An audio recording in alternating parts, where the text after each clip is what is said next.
didn't just decide to switch to Linux really off the cuff or anything. I decided I would try it first on my laptop. So I set up a dual boot on my hard drive so I could still use Windows and I could get used to Linux at the same time. Well, guess what? I never used Windows. So the next hard drive I bought for my laptop, I just put Linux on it, got rid of Windows completely.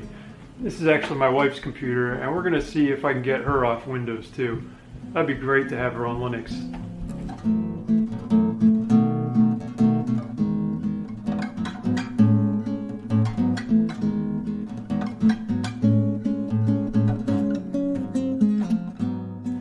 Today I'm going to start upgrading my old Windows computer with some new stuff, and we're also going to put Linux on it.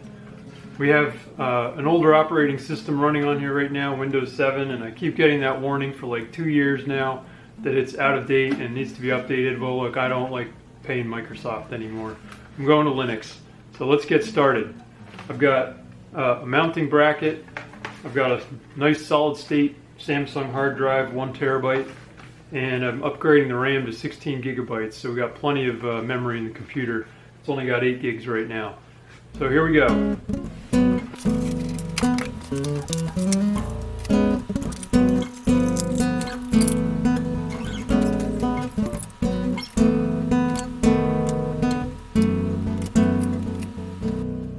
So I got the little tiny screws in here for the solid state hard drive.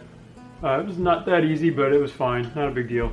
I don't even think you really need this bracket. These solid state drives are so light, the wires will hold it up inside, but just for fun I did that. Now the cool thing with the RAM I discovered is you can actually add this. I can add this to the RAM I already have. I only have 2 slots used, and I've got 2 4 gigabyte cards in there, and I've got 2 8 gigabyte cards here. So I'm going to add these to it, and that will give me 24 gigabytes total, which is awesome. Now, the way I think this is going to work, I've done this with my laptop before. I'm going to have to turn the power off, install this hard drive just by adding it to the loose extra connector in here.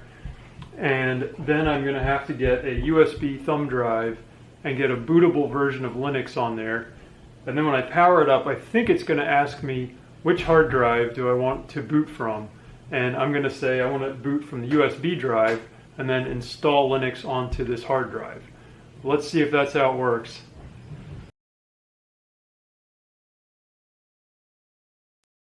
Alright, so the first thing is going to ubuntu.com/download/desktop, and I'm going to get the Ubuntu 20.04, which is the latest long-term support version, or LTS version. They were just a little, not quite as much of an experimental thing as the 21.04. So we're going to go ahead and download this file, and that is now downloading. It looks like I've got quite a bit of time to go here. It's a 2.7 gigabyte file. So we're going to go ahead and let that thing download. But once I load that onto a USB stick, I should be able to boot from that USB stick and install Ubuntu onto the new solid state hard drive. Okay, so this USB stick has some files on it, so we're going to have to go ahead and format it. So I'm going to go back to the folder here, right click, properties, open disks, and oops, properties, open disks, flash drive. Okay, we want to format this disk. And I think we want to create a no partitioning empty disk here.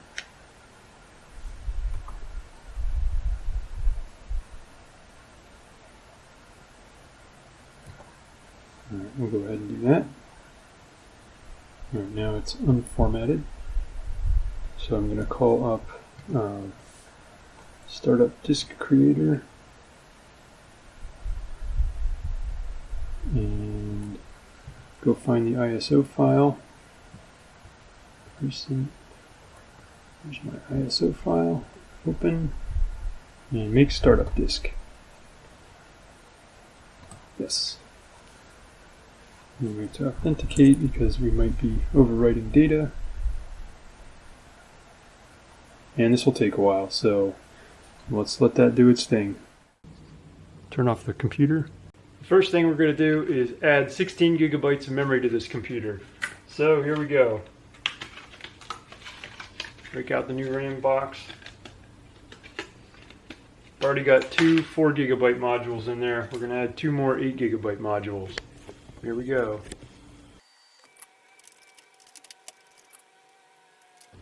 Make sure you get the notch lined up with the little notch in the socket there.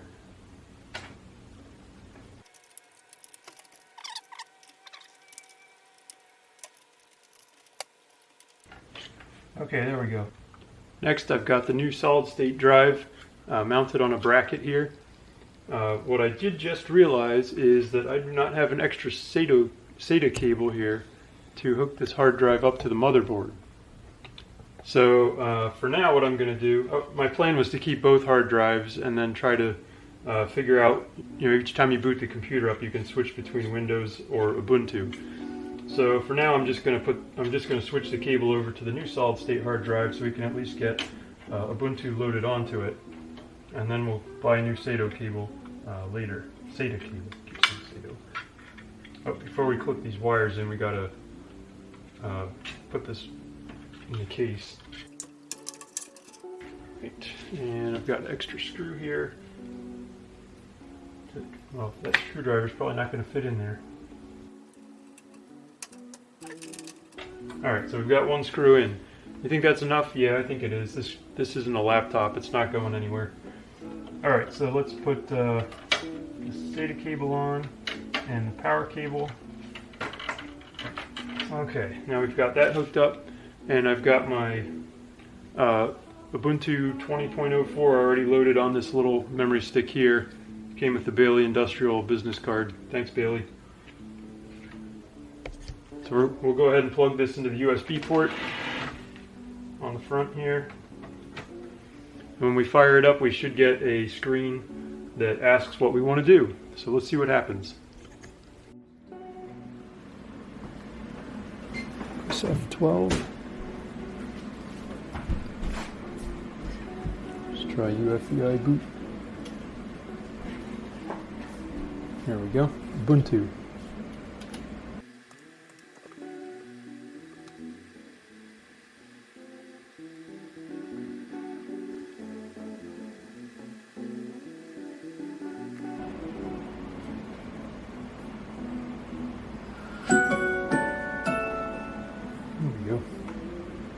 Install.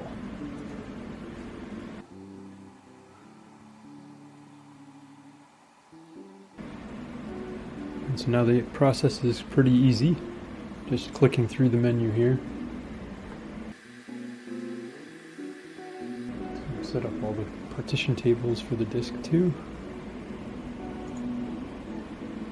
And then we have to fill this out.